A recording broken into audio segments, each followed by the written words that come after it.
Hello and welcome to Things We Said Today, our weekly podcast about anything and everything to do with the Beatles, both as a group and as solo artists, past, present, things to come. We have a little of everything this week, I think.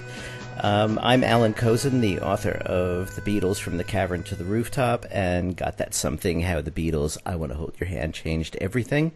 And I'm joined by my regular co-hosts, Ken Michaels, who you know as the host of the syndicated Beatles radio show, Every Little Thing. Hello, Ken. Hello there, Alan. And hi, everyone. And Steve Marinucci, the world's last remaining full-time Beatles reporter, whose work you see in Variety.com, Billboard.com, Goldmine, Access.com, and all kinds of other places. Hello, Steve. Hello, Alan. Hello, everyone. Okay. And today we're going to talk about Paul McCartney's Driving Rain album in sort of an installment in our regular series of looking at each of the solo albums and group albums as we sort of go along. And first, though, we have a number of news items, starting with a couple of books coming out. Steve, do you want to fill us in? I'll take that. Ringo announced this week he's got another new book with Genesis coming out called Another Day in the Life. It'll have more photographs that he has taken in the past that we haven't seen, like he did with the photographs book. And it's the same kind of, chronicle of his life, that he did with the postcards book. So this will come out in the fall, and it'll be expensive. He did not say if there's going to be a cheaper version. Yeah, trade edition. I sure hope so. And I think a lot of people hope so, because a lot of people can't afford to get those Genesis books, but I hope he does. But we will see. So what do we expect of this one? I mean, well, I think the same things as in the past, where he has photos of the group that he has taken that we haven't seen, in photos of himself. Maybe he had some early photos of himself in photographs that we hadn't seen. So should we assume that he has used the primo stuff in the first couple, and that this will be less primo, or do you think that he had a long-term idea of putting out a series of books and that he saved some of the good ones for now? That's a good question. I don't know. I hope these are just as good. I hope these are just as good. It doesn't make any sense to put all the best ones in the first book. I think he'd spread it out over however many he wants to put out. Mm-hmm. That's if he knows in advance that he's going to do a bunch. Right. Right.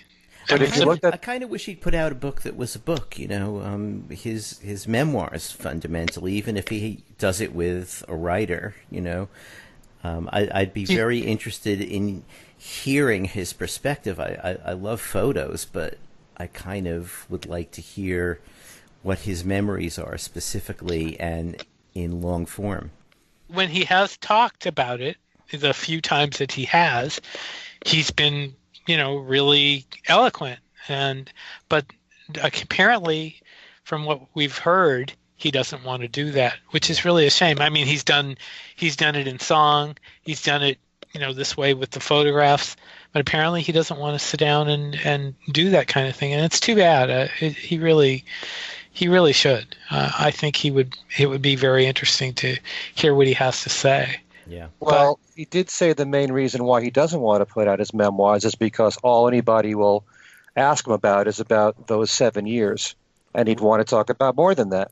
Right, but I think Mark Lewison proved that that's not true by going into great detail about his early life, and I don't know. I'd be interested in reading the whole thing. Wouldn't you? Yeah. Yeah. And we had he did the Grammy Museum exhibit, which was not just the 7 years. Yeah. And that was very interesting. I was lucky enough to see that. It was a lot of fun seeing all that stuff that was there. So I think there would be a big interest in that. And it's too bad that he doesn't go that route. I mean, he would probably also want to talk about the All-Star Band too, which is fine, but I wish he would do that. I wish he would decide that it would be worth our attention, and apparently he's not going to. So, well, I'm just saying that this is how what Ringo feels in his own mind. Right. That's all the public or any a book publisher would be interested in is mainly about the Beatle years, and he'd want to talk about more than that. I don't think so. I think when you're talking about somebody in the Beatles, they're going to take the book no matter what it is, pretty much. I mean, I don't think they're going to differentiate, or they're not going to differentiate that much. And if Ringo wants to talk about the Beatles for, a portion of the book and the rest of his life for more of the book, I think they'll take it because they know there's an audience out there that will buy it. So I don't see that at all. Okay, but well, I hope he does. Ringo has said.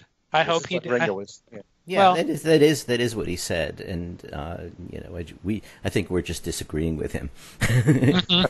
He feels better telling his story in song, and so seemingly. He's been doing it, Mm-hmm. yeah, and in photo from captions. albums out. Right, right. And so there was something else in the book department too, wasn't there, Steve? There's a Lennon Imagine book, and that the news about that has been out for a while. Yoko's posted about it. That there's going to be a new book, a large book, a coffee table book on the making of Imagine, and that's going to have a bunch of archival pictures and things, and that's supposed to be, I guess, probably around the time of John's birthday in October. Yep, October 9th. Yep. So is that when the reissue of the album itself is coming out too? Because it dovetails nicely with that. I mean, I think they'll probably be around. I'm not positive, but I wouldn't be surprised if they were around the same time. Yeah. Mm-hmm. So Yoko's into releasing stuff on John's birthday. Right. So that would be the time. That would be. And that gives buyers a month or so, maybe a month and a half to recover before they have to shell out once again for the what we hope is huge White Album 50th anniversary release. Right, but that should be in November theoretically. Right, but they're also. It looks like there will also be something else this year too. Oh yeah. Oh yeah. Well, the other thing we have to talk about. Oh well. The other. Yes. Okay. Well then. Speaking of that. Mm-hmm. Are we up to speaking of that yet? Yes, I think we are. Obviously, the big news this weekend was all of the sort of tumult surrounding Paul's visit to Liverpool, which no one apparently knew about in advance, and must have been fairly exciting for the people on the ground. But Steve wrote about that for Variety.com, and also for Billboard. I wrote about it for Billboard too, actually, but not. Right. Yeah, the Billboard story was the earlier story right after it happened, but the Variety story picked up the interview with Jackie Spencer, who was awesome to talk to me, and I also got some other details. A few more details had surfaced by that time, and so they were all in that story. Okay, so why don't you pick up with your chat with Jackie and whatever you want to tell us about what you've turned up about this trip.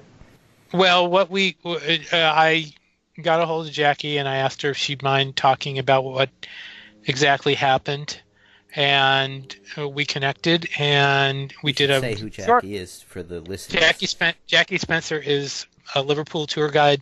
She works. Her website is www.beatleguide.com, and she does daily tours in Liverpool of Beatle sites, and she's told me stuff before. I remember when the Strawberry Fields gate was vandalized. She told me about that, and I wrote about that a few years ago. She was also really helpful when we were doing Alan Williams' obit too, right? Yes, I believe she was. She yes, confirmed that it was in Liverpool, all that stuff. So right. She's a very good source. We like her. Very good source.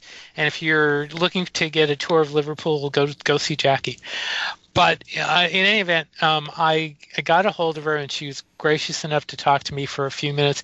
She said I believe she said she had just gotten off a tour, and she was really tired. And if you remember, there's an 8-hour difference between where I am in California and where she is in Liverpool. So it was late in the day, but she talked to me anyway, and we talked about what had happened. And I apologize for the technical issues with this tape. We had some problems with it, but I think you'll be able to hear what she says. So here we go. When everybody heard about this, they were all going crazy, and you were the first one to see it. What happened? You were on the tour? So I was finishing a tour. I had 4 people with me from Washington State and from California. We had a lovely morning, and we finished the tour by the new statues at the pier head. And there was a couple of paparazzi around, and we said to one of them, "Who's the celebrity in town?" Because we'd heard rumours, but nobody would tell us. And then this guy said, "Well, I'll tell you one of them. It's James Corden." So I was like, "Okay, fine, not that bothered." He said, "But he's with somebody else, and they're in that car over there." And the next minute, this black car pulls up, and both Paul McCartney and James Corden get out of the car, which I've seen Paul in Liverpool before, but this was a shock because we didn't know he was here, and he just walked over to us as we were taking the pictures. About 30, 40 people around maybe, and he just stood and got pictures with everybody at the statue, stood by himself, and don't think he's seen himself at the statue before, pointing up at himself, just being really nice to everybody. He was beckoning people in so they could get pictures with him. Him and James Corden were taking selfies, then just walked back, got in the car, and disappeared off and went round Liverpool, and it was fabulous. He normally, when he comes to town for LIPA, everybody knows about that, right? For the Usually we know the date. Yeah, we know the date of the LIPA graduation, so we know we're likely to bump into him. But this time was completely out of the blue. But of course, after that, everybody knew he was in town, and so he ended up at Penny Lane, at Fourth Lynn Road, and then he played a gig at the Philharmonic pub. Somebody told me that he had not. At the visit at Fourth Lynn Road, he went in, and he normally. Yeah, that's what I was told. You don't know that for sure? I know. No, I know for sure. I've just been chatting to Linda. I've just finished a tour now, and Linda came out and was telling us that he went in the house for the first time, as far as I know, and he played When I'm 64 on the piano. Oh, really? In the house? Oh my, that's great. Yeah, because somebody said that he hadn't been in the house for decades. He's always turned up, and there's been nobody there. They've not let him in, or for various reasons he's not gone inside. And this time he did, to do the show with James. So it was quite a special day, quite a shocking day in some ways, but in a nice way. Wow. And then he went to besides that, he and James took pictures at Penny Lane. And in the middle of the roundabout. Right. And then they went to the Philharmonic, where he did several songs, including apparently one new one, according to the video that's floating around this morning. So. Okay. Yeah. Well, I was working on other tours then, so I had 3 tours yesterday. Mm-hmm. Each time we went past the Philharmonic, we knew he was there.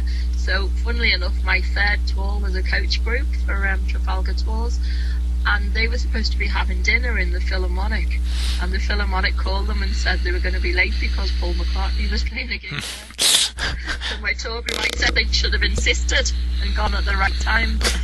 They were polite, and they turned up just after the gig. Yeah. Okay. Wow. What a day. What a day. Jackie, thank you. What you don't think, is he still around, as far as you know, or do you expect to see him today? He's not been spotted. We don't think he went home last night, but we don't know. So we haven't seen him around town. Maybe he's just having a nice spa day or something. I don't know. He deserves it. Right. Thank you very much for taking the time, Jackie. I really appreciate this.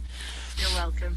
Okay. As Jackie said, they first turned up at the statue, and they also went over to Penny Lane, and they went to the shelter in the roundabout. They got a picture of them there. He put his autograph on one of the Penny Lane signs, and they went to Fourth Lynn Road, where he went in the house, and from what she told me, and from what others have said, it was the first time in over 50 years he had been in the house.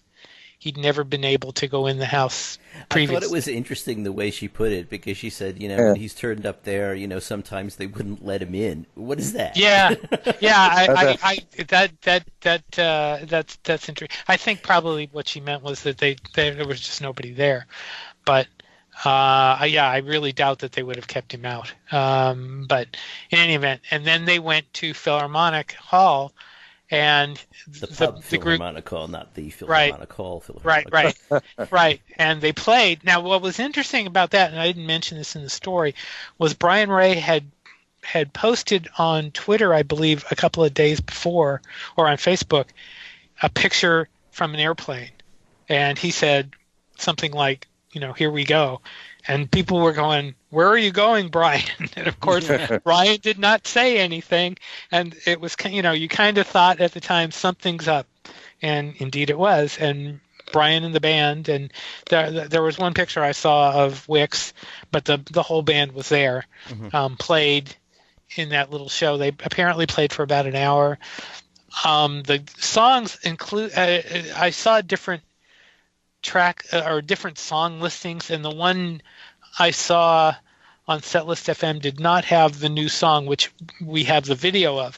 So I'm not sure exactly what they played, to be sure, but they did play a new song that I liked. I liked a lot. It's a rock and roll song, and we don't know the name of it. No, we don't. He kept singing something like "Come On Home" or something like that. So we don't know what the name of it is, though. There was a section that's actually, like, I'll come home with you, you come home with me. Right, or something. Right. Yeah, something like that. But we don't know. We don't know what the title is, and so unfortunately, but this all leads up to the fooling around with his profile picture on Twitter, and the Twitter picture today of the recording microphones. Something's in the works. As Paul's played this little social media game before, where he'll hint at stuff, and they won't tell you. So it looks like something is up. Now, there's two theories here. One is, and the recording microphones would seem to bear this out, is that they're about to announce the new album, especially with the new song. That seems very likely. The other one, though, is that the drawing that he put out on Twitter almost matches the logo for the Trax Darlington Music Festival. Mm-hmm. And I mean, it's really, really close. And it's a small, apparently from what people have been saying, it's a small festival. And, if McCartney is playing, obviously it would be a boost for them. So it's either one, I would guess it's either one of the two. It's either the album or the festival, or God knows, it could be both, but I don't know. Nobody knows. We're all guessing, and that's the game. That's what McCartney wants to do. By the time this show is out, we may all know. Right. So that's. I thought it was interesting for him to put. Obviously he didn't put the song on YouTube. People who were sitting there did it, but I think it's interesting that he played a song that nobody had heard. It must have been sort of a treat sitting there, first of all, not knowing necessarily that you're going to get a Paul McCartney concert, but then getting something that you just haven't heard before. I honestly think that was very intentional on his part, because he figured that somebody would likely record it, and he knew where the speculation would go. He's very good at using social media. Mm-hmm. I mean, it's very easy for him to use social media, being the public person and the popular person he is. So I think it was completely intentional. He knew what they would be getting. Mm-hmm. And they lap it up. Alan, I think you can justify, you know that from dealing with his publicist, that they love that kind of publicity. So I really think that this was very intentional. But I can only guess what's going on, and it's he loves to put out information piecemeal, right? To leave you guessing, right? But I'll tell you one thing: James Corden is one lucky dude. I mean, it's not only the fact that he's with Paul McCartney, but he's going to all these historic sites with him. Yeah. to his childhood home. I mean, how many people are privileged enough to do that? And I want to know whose idea that was, but I probably was Corden. I mean, I would guess it was Corden's idea. So, Steve, you didn't say why Corden was doing this and when we will be able to see the results.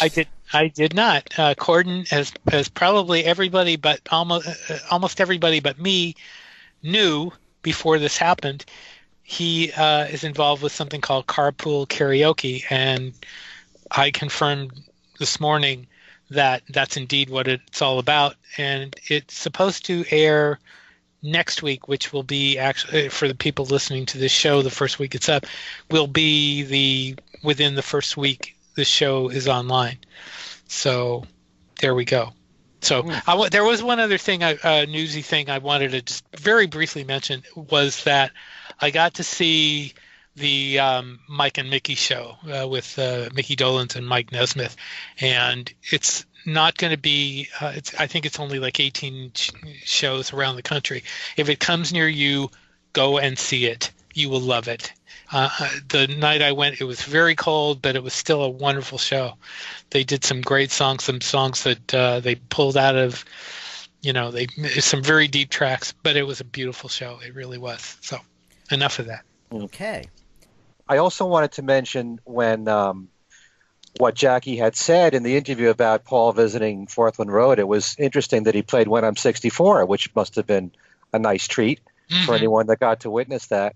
And it's also interesting about what she said about Paul trying to get into the home, and usually there's nobody there. I could see Paul on the spur of the moment going to the house unannounced. In that case, probably there will be moments when nobody will be home. So it shouldn't be all that shocking. I don't think that Paul's the type he wouldn't want people to know in advance that he'd be going there.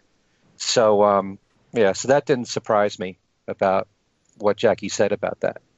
But what do you guys think of the new song?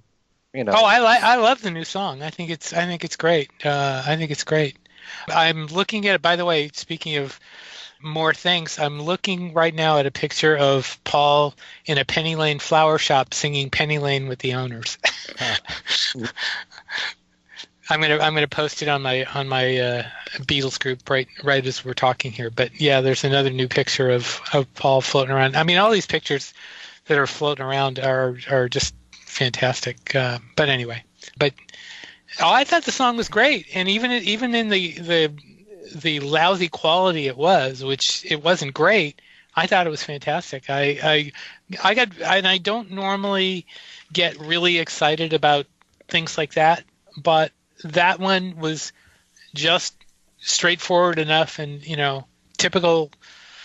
I don't know. I shouldn't say typical Beatles type or something, but I think it was a great song, and I can't wait to hear the studio version. Okay.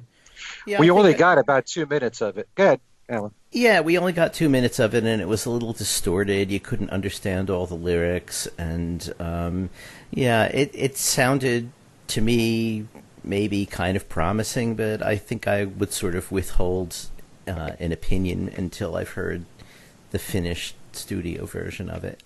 Yeah, me too. Do we think that the tenor of that song holds the possibility of what the album may be like? I mean, as a very straightforward rocker album, or what? Or do you want to go that far? It's hard to say, because I mean, here he is in a pub with his touring band playing it, but as far as we know, it could be fully orchestrated and all kinds of other stuff. We just have no idea what the studio sound is like.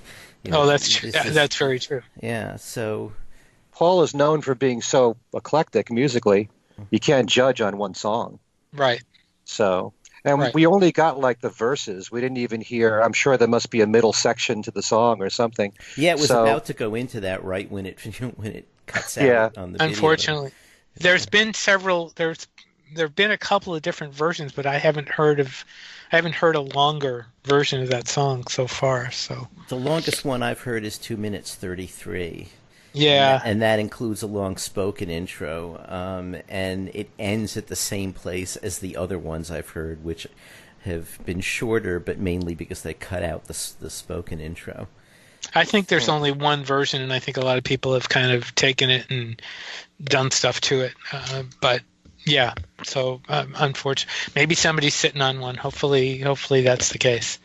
We shall see. Okay. All right. So shall we turn our attention to Driving Rain, gentlemen? Let's do it. Okay. I have to say, at first, it's not one of my favorite Paul McCartney albums. And I think that there may be a reason for that. I mean, apart from not particularly liking a lot of the songs, I kind of feel that this was a really difficult period for him, you know? It was, like, right in the heart of the Heather period, and I have a feeling that by the time he recorded some of this stuff, he already had buyer's remorse, so to speak. And, you know, that was a very, even before they were married, I mean, I remember all the reports, it was a very tempestuous relationship. And I just kind of feel that this album, in a way, is a document of what was kind of an unhappy time for him. I mean, it doesn't necessarily show through the songs the unhappiness overtly. I mean, it's as cheerful as any other McCartney album, and he has a song called Heather on it. But that's sort of the best reason I can think of about, you know, why for me there just is something about this album that it just seems like bad atmosphere or karma or something. That's interesting. Yeah. Go ahead. So maybe I thought if you have the two of you have general comments about it before we look at specific songs. Yeah, Ken, start with you. Well, this is one of the few McCartney albums that took quite a while to grow on me. I found it to be inconsistent in the very beginning, but I've grown to love just about every single song. It's just that I don't think that the songs flow that well. As far as, you know, Paul is not only a master at coming up with great material, but I do think that his songs seg very well on his albums, and I think he puts a lot of thought into that. This album sounds like a whole bunch of songs thrown together, like patched together, even though I like the songs. There are many times when I feel like cherry-picking certain songs from this album that I really want to hear, and it's great when I do that because, you know, I do like practically all the songs on the album. But to sit through the entire album in one long stretch, it doesn't work as well. It just doesn't flow as well. But yet the material, I think, is really all over the place.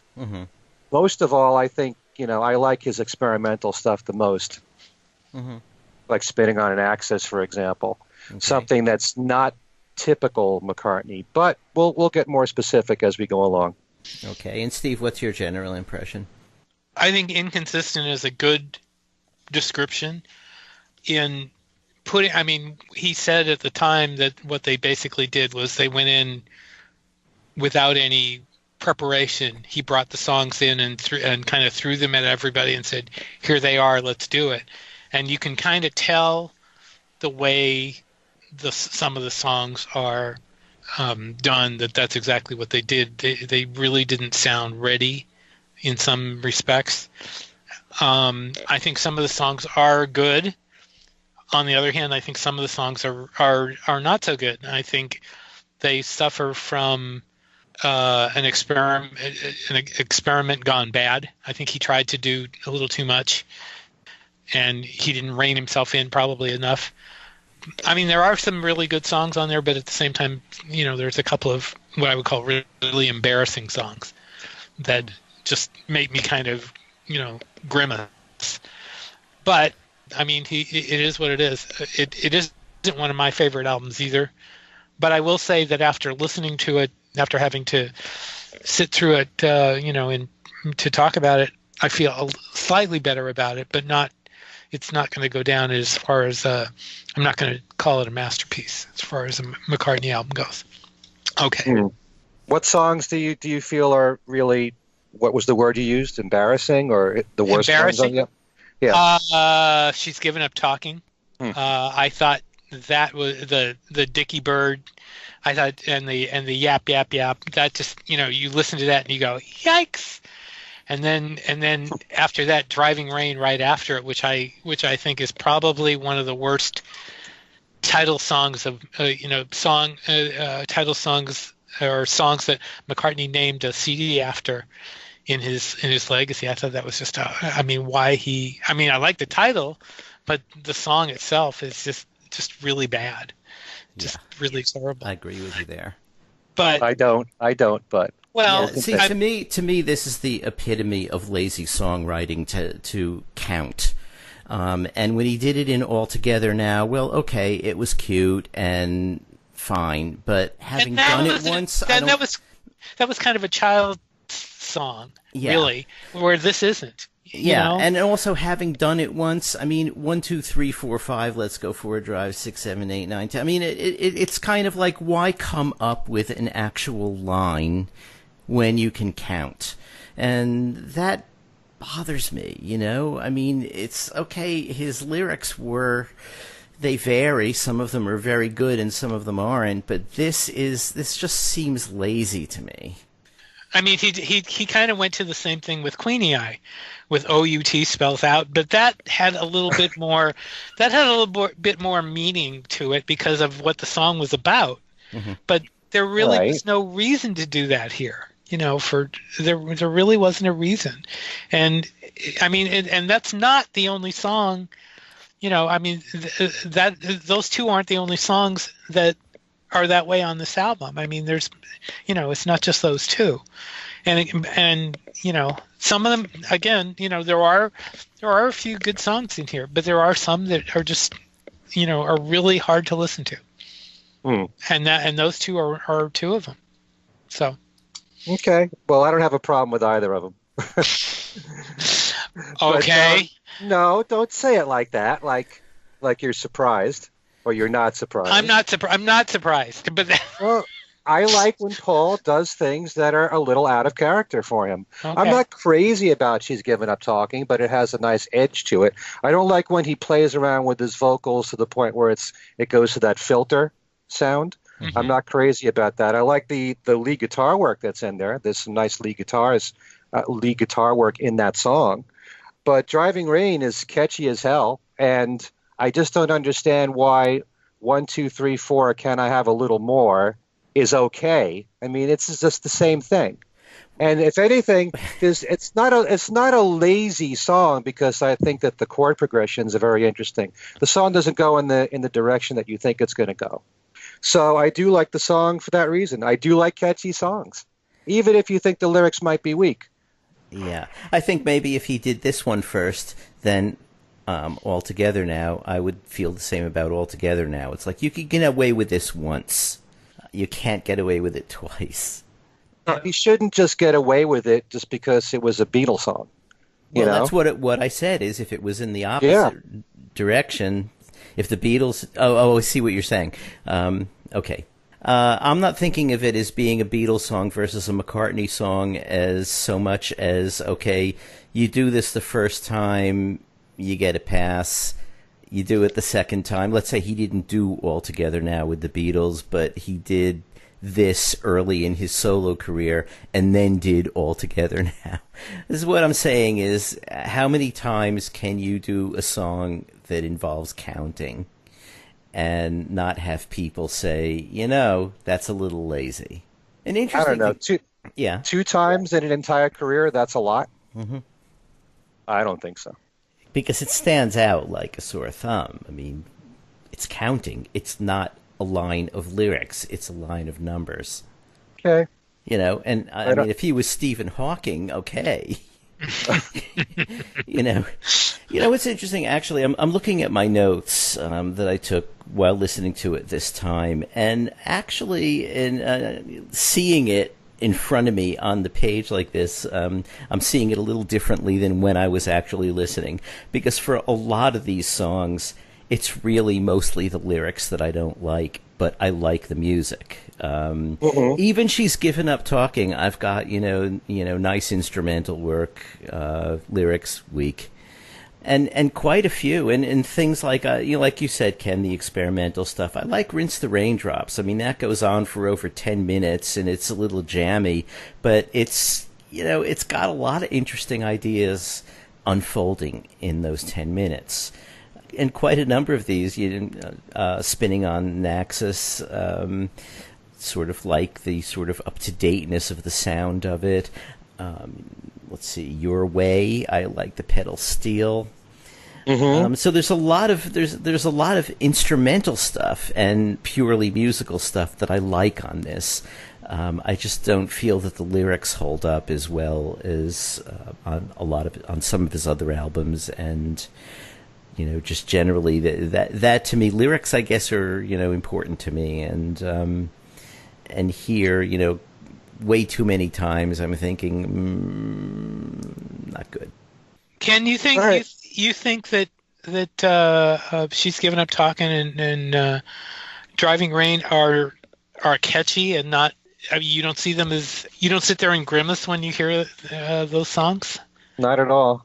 Driving Rain is an extremely catchy song. I was very happy that he did it live when he toured.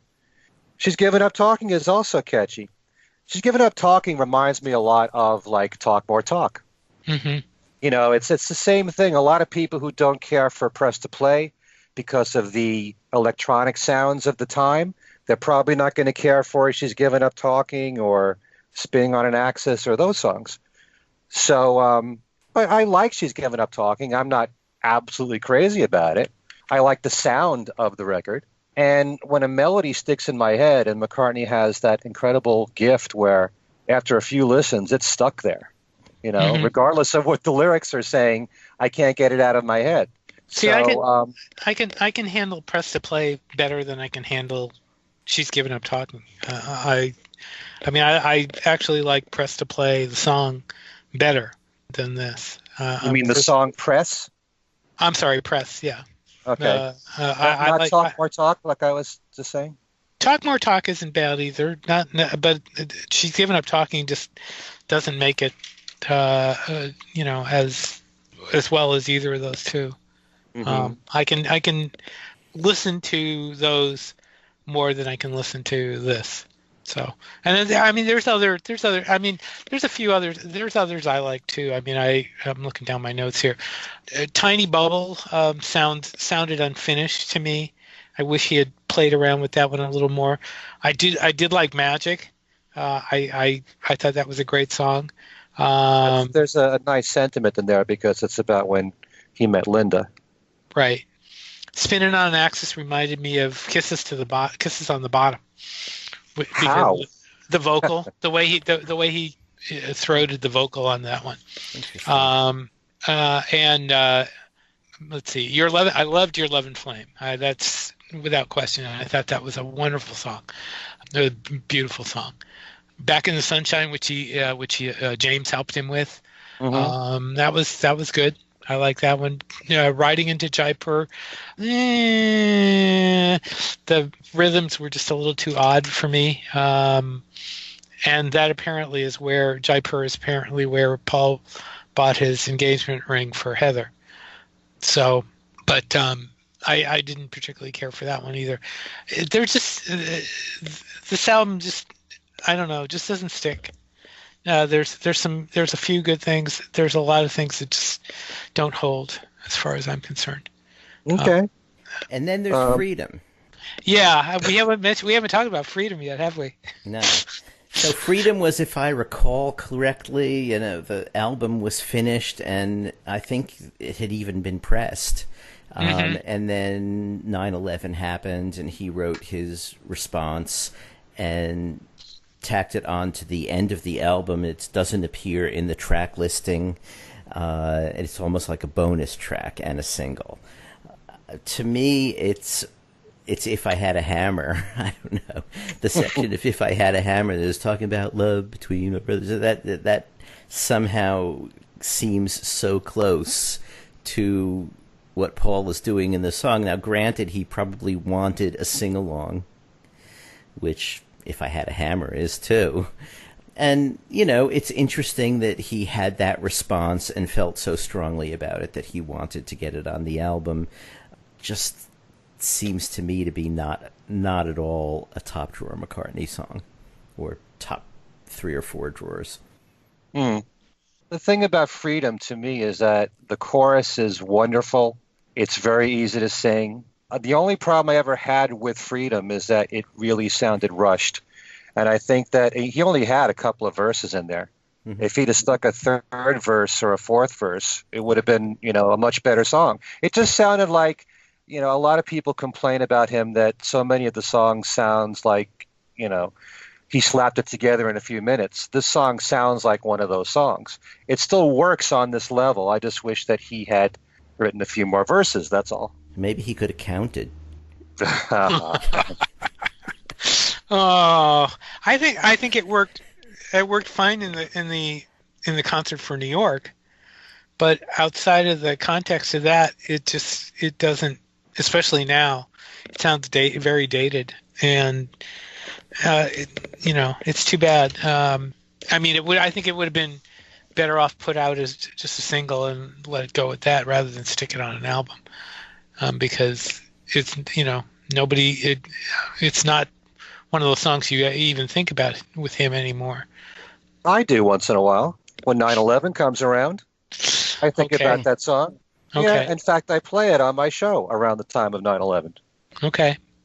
All right. Well, it hasn't become, I think, one of McCartney's more memorable songs, and I think there's a good reason why.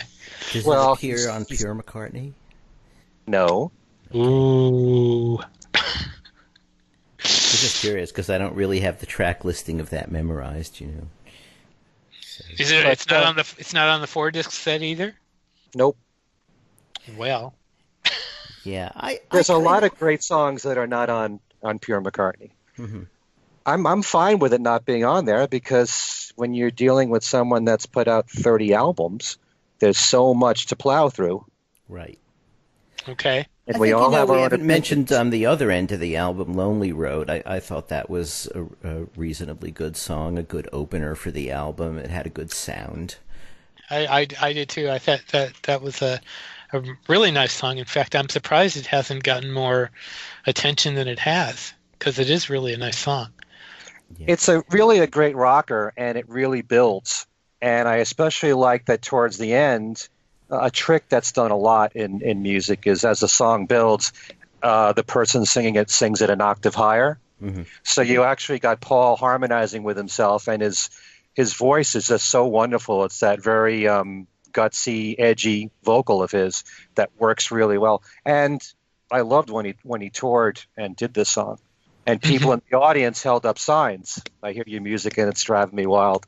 Mm-hmm. It's one I wish that he would bring back because it's a great live song to do. Mm-hmm. Also, From a Lover to a Friend is probably the only song on this album that I had any major difficulty with, only because of the fact that I love the verses and I love the chorus. It's simple and it sticks in your head, but all the la-las in there. Yeah. Didn't really. It just didn't work in this context. The falsetto thing to me didn't work either. It just I sort of cringed all the way through it, and even realizing he released it as a single, there are different mixes of it out there. It just, I don't know. I remember when the album came out, Paul said that the reason why this was the single is because Ringo liked it. Huh. He told him that. So I guess he went by Ringo's judgment. But it's tough, You're dealing at a time when, you could say it's the single, but radio wasn't playing his music that much, and he certainly wasn't being played on top 40 radio. So it doesn't really matter all that much what's chosen as the single if it's not going to get airplay anyway. But if you're looking for something that was more contemporary sounding, I would have went with something like Tiny Bubble or Spinning on an Axis. But Lonely Road would certainly work on rock stations. Mm-hmm. Mm-hmm. Yeah, I'm really definitely. surprised. Really surprised he didn't do anything with that. Really surprised. Well, he did make a video for Lonely Road, but I never heard it on the radio when this album came out.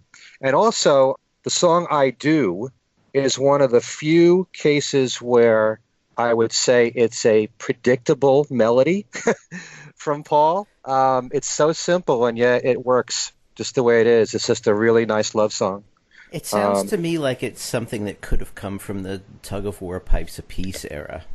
It just has that Maybe. kind of melody, and I'm not saying it definitely does. It just sounds that way to me. Yeah. No, I like it. The melody is really nice. Yeah, it's. I played "I Will" and "I Do" back to back on my radio show last week, and it sounded so good together. Two ballads from Paul like that. Interesting. "Tiny Bubble" has got a really nice groove to it. The thing is, I remember when this album first came out, a lot of people said "Tiny Bubble" sounds like Piggies, the melody of Piggies, but it's only the first few notes, if you really think about it. Mm-hmm. The melody is pretty unique to itself, and it doesn't sound like something that Paul's done before for some reason. I like songs like that sound different from anything that he's done before. So, and it's another one with an amazing hook to it. And Magic I like a lot. Your Way has got that finger picking style that you're used to hearing from Paul on acoustic guitar, only this time it's electric. And it's got a nice country feel to it. Spinning on an Axis is one of my favorite songs, mainly because I not only like it, it's almost kind of, it's not melodic, it's almost rapish in a way, and I love the fact that Paul is playing with his voice a lot on it. He's improvising and, singing up high, and it just sounds like he's having fun in the studio, not knowing exactly what he's going to sing. He's just taking his chances, and this is what came out of it. And I like it for that reason. And that's what I think is part of the problem with the album, is that he was taking so many chances, and he really wasn't.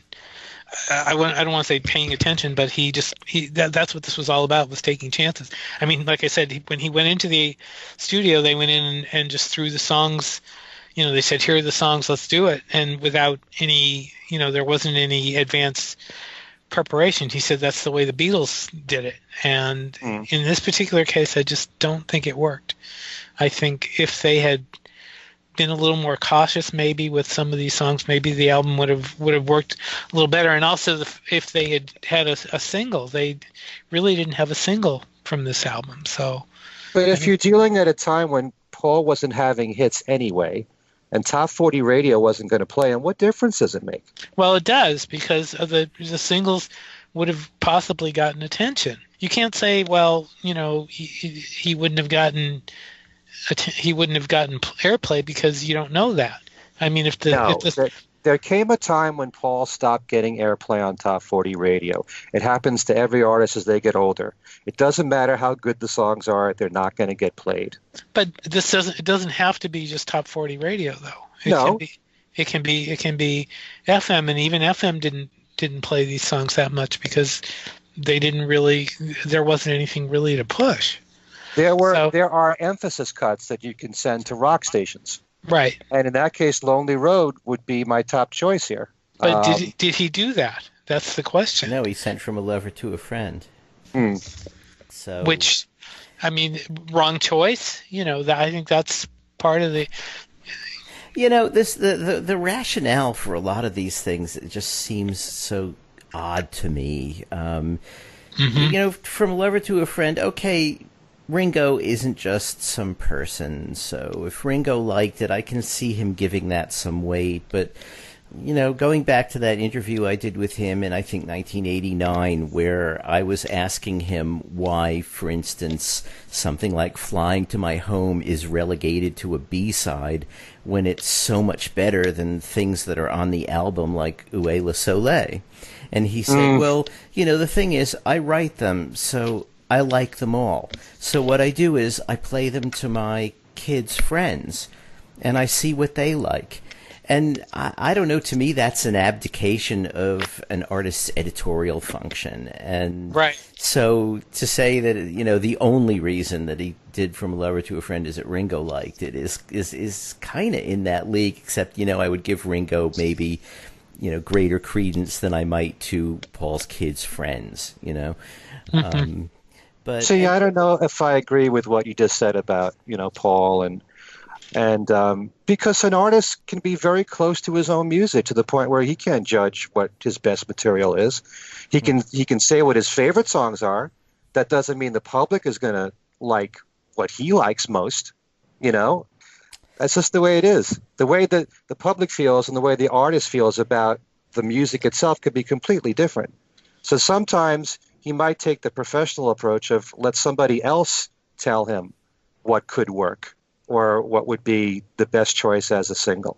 But I'm saying that, you reach a point with certain artists, and every single veteran artist now is not going to get airplay on top 40 radio. They'll get some airplay, if at all, on rock stations. And we're just talking about terrestrial radio now and, classic rock formats and album rock. And, the amount of airplay that veteran artists get is dwindling.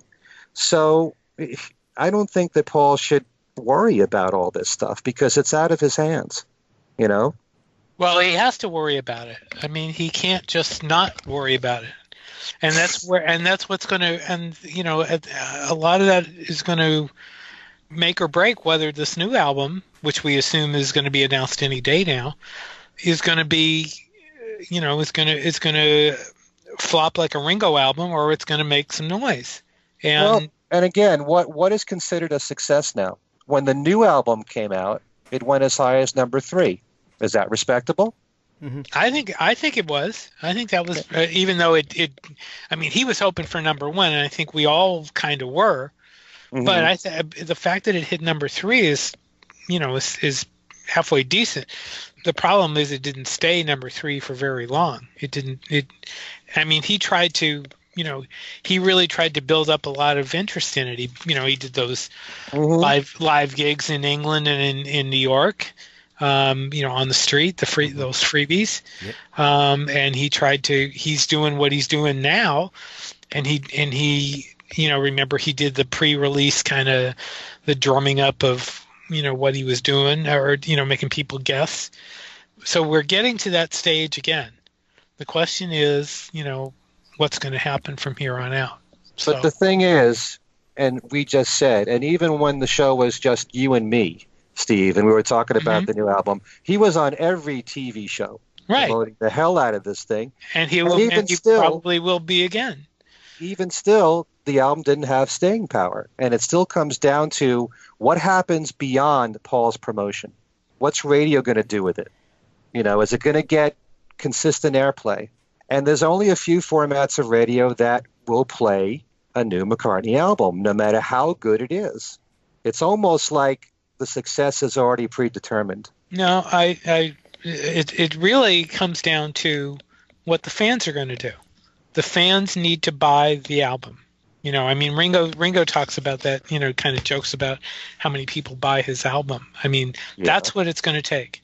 The fans are going to need to buy the album and hopefully we won't be, assaulted with a number of different editions like we were with New.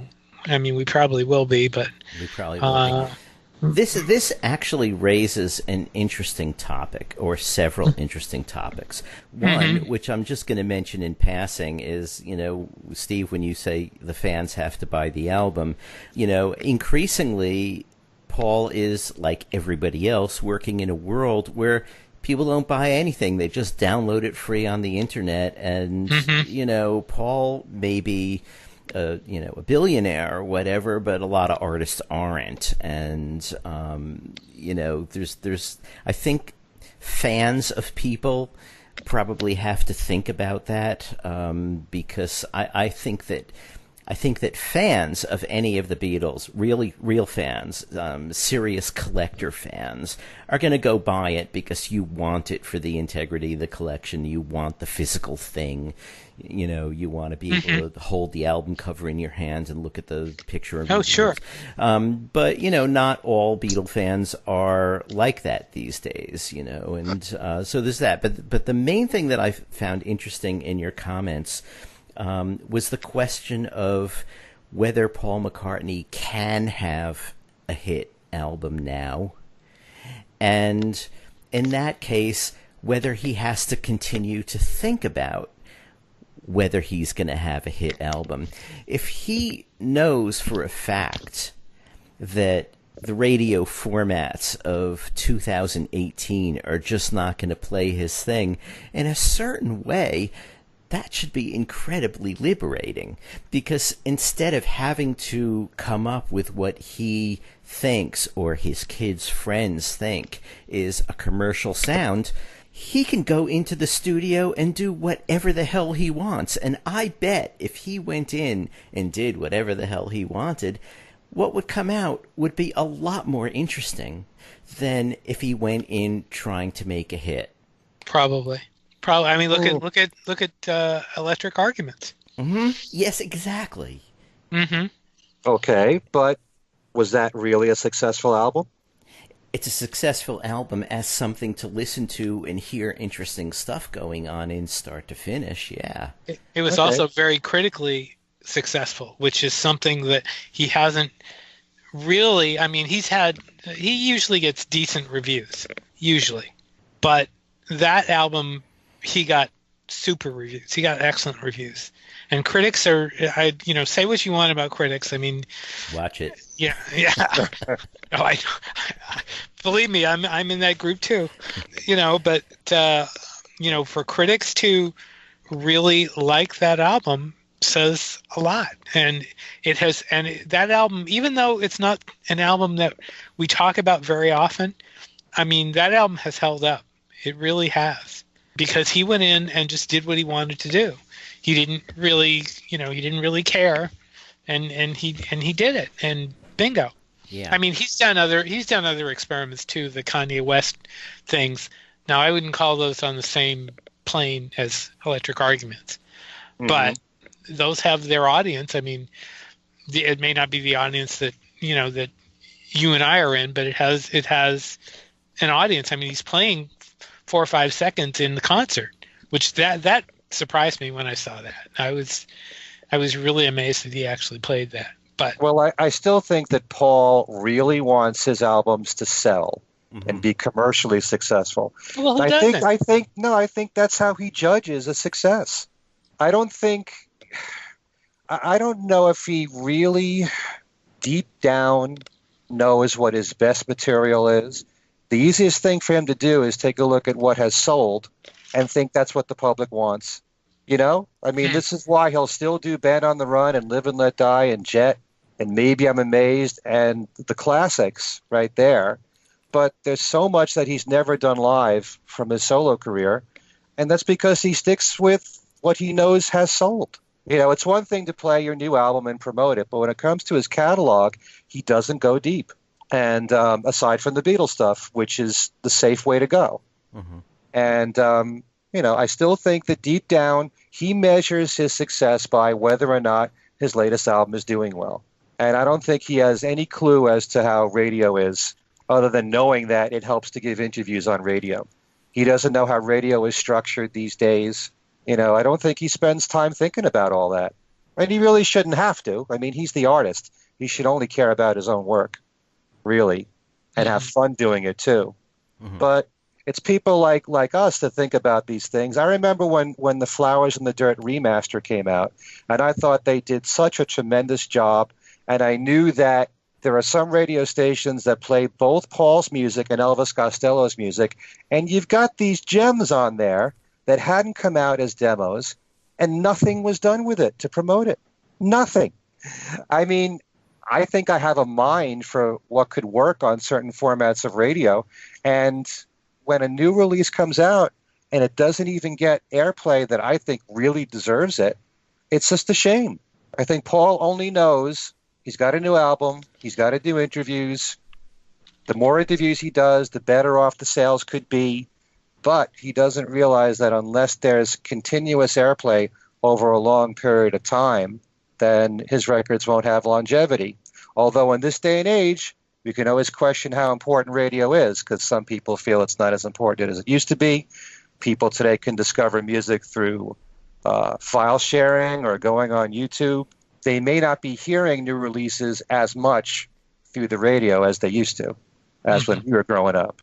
You can go on Spotify, too, play the whole thing. How do his things do on Spotify? Do we know? I don't. We haven't. We haven't heard for a long time. I mean, I would assume that they couldn't do badly, but I mean, because we know the Beatles stuff does well. I mean, we've heard that before. So, But getting back to Driving Rain, just a few more points. I love the song About You, which we didn't even talk about. It's a really good rock song, I think. It's got a nice edge to it. It's got a nice fat sound. There's something that's done there on the keyboards that I think is pretty interesting. That's also, there's no other song in Paul's catalog that sounds like that to me. I like the instrumental Heather. I mean, yeah, we all know how the marriage fell apart, but it's still a very pretty song and very nice lyrics, although it's only one verse. Back in the Sunshine Again I like that, although Paul again is filtering his voice, which I'm not too crazy about. Your Loving Flame is a good ballad. I like it more now than I did when it first came out. Rinse the Raindrops, I really love, because like we were talking about with John, with I Don't Want to Be a Soldier, it's something that's out of character. It's loose. It's spontaneous. And I like that. It's the same thing with Spinning on an Axis, which you said, Steve, doesn't work. But I like sometimes when Paul does something spontaneous in the studio. There's some people that wish he wouldn't be so controlling and so polished. Just cut loose. It's like the people who like the Russian album, for the looseness of it. Right. Yeah, it's tight at the same time, but, there's a difference between the Russian album and Run Devil Run, which is very edgy but very polished, and it just sounds like so well rehearsed. But I like when Paul does things that's very loose. A jam like that, which doesn't happen. When does he ever do a jam on a record that's more than 10 minutes? I mean, I could think of Mumbo, which is like under 5 minutes, but I wish I'd hear more of that. That side of McCartney. Riding into Jaipur is nice. It's got an Indian feel to it. Every now and then, he does release songs that have Indian instrumentation or a feel like that, like this one, for example. But overall, I like, all the songs. It's just whether or not they all gel together. I think that's the big problem with this album. I mean, I don't like all the songs like you do, but I think that's the problem, that this thing just doesn't gel together. And he, like I said, my feeling is that he tried a little bit to do too many things, and they really didn't have a plan when they went in, and that's what kind of messed this up, which is too bad. I mean, it probably could have been a better album. One thing I have to say I do like is the cover. I love that cover picture. And actually, there's if you remember, I don't remember if it was on all of them, but they did do a sleeve for it with the Driving USA logo for the tour. But no, I do like that cover photo with his hand up. I think that's kind of mysterious. But I mean, if I had to grade this thing, I think I'd probably have to give it I'd be nice and give it a C. I think this is not one of his crowning moments, but that's my feeling.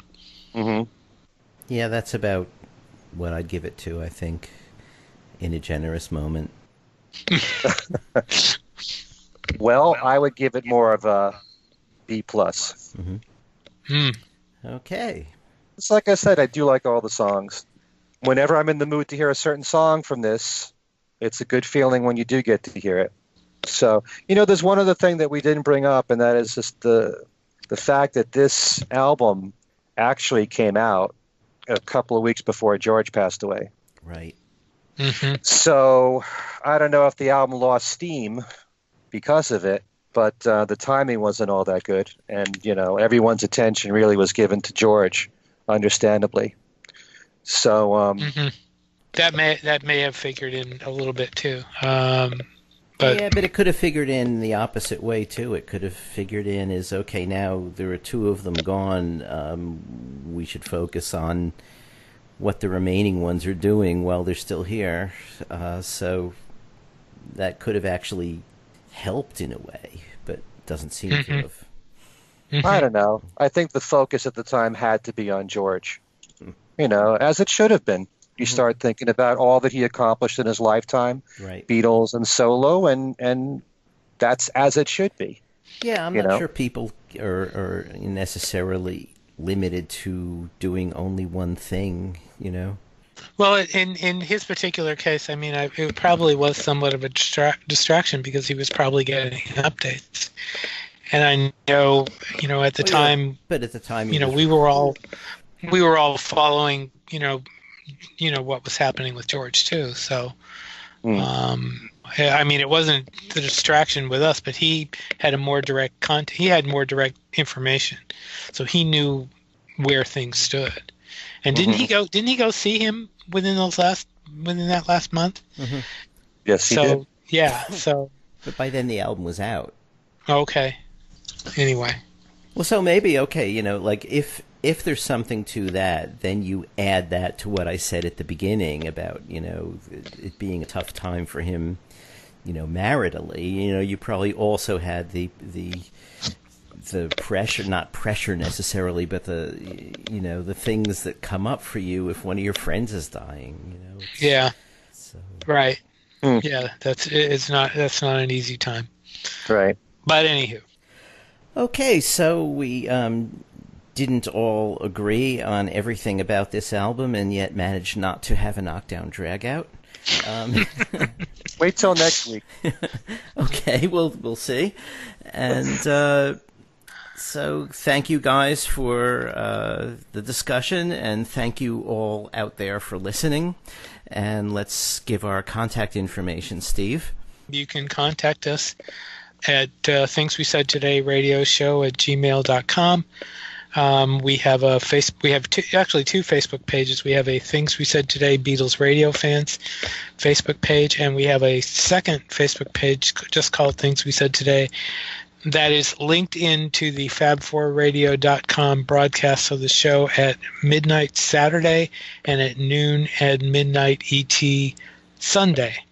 And again, you can write to us at Things We Said Today Radio Show at gmail.com. We're also on Twitter at Things We Said Fab.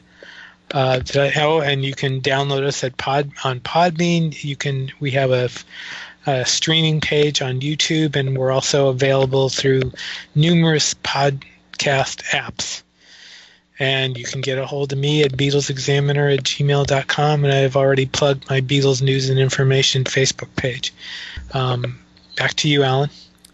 Yeah, I think maybe we should make different mixes for each of these places where you can get the show and have people compare them. There we go. Yeah. Yeah, and we'll have limited edition mixes and mono and stereo mixes and special Japanese edition. Right. There we go. So, Ken, how do people get in touch with you?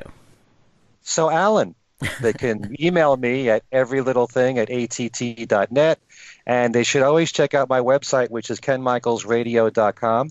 I should say one thing because I'm going to be on vacation for close to 2 weeks. And on my website, as I have my weekly Beatles trivia, the trivia is going to last for a couple of weeks. It's going to run through June the 26th. And I have something called a Beatles Super Montage on there. It's 10 songs, Beatles or solo. And as you hopefully know, on the trivia page, there's 9 prizes that you can pick from every single week to win. If you get 8 of the 10, you can win 1 prize. If you get 9 of the 10, you can win 2 prizes. And if you get all 10, you can win 3 prizes. So it'll test your knowledge of Beatle and solo Beatle music. Just visit my website, which is kenmichaelsradio.com. And have fun with it. Okay, and have a great vacation, Ken. Thank you. And the best way to get in touch with me is through Facebook, either on the Alan Kozin page or Alan Kozin Remixed. So thanks again for listening, and for Ken Michaels, Steve Marinucci, and myself, and for Things We Said Today, we'll see you next time.